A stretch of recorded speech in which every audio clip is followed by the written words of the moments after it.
అది విడాకులు ఇచ్చి ఇంకొకరిని పెళ్లి చేసుకుని ఇంకోసారి విడాకులు ఇచ్చి ఇంకోసారి చేసుకుని అంతే, అక్కడితో ఉంది తప్ప ముగ్గురిని ఒకేసారి పెళ్లి చేసుకుని ముగ్గురిని ఒకటే ఇంట్లో పెట్టి వీళ్ళు అలా మాట్లాడుతుంటారు. ఇదేంటంటే కావాలని ఒక పర్సెప్షన్ క్రియేట్ చేయడం, ఒక ఇమేజరీ క్రియేట్ చేయడం.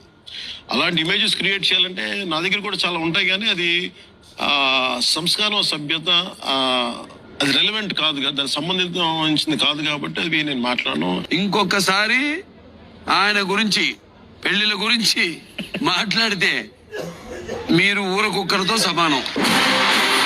He just had a baby with some lady. అంతే.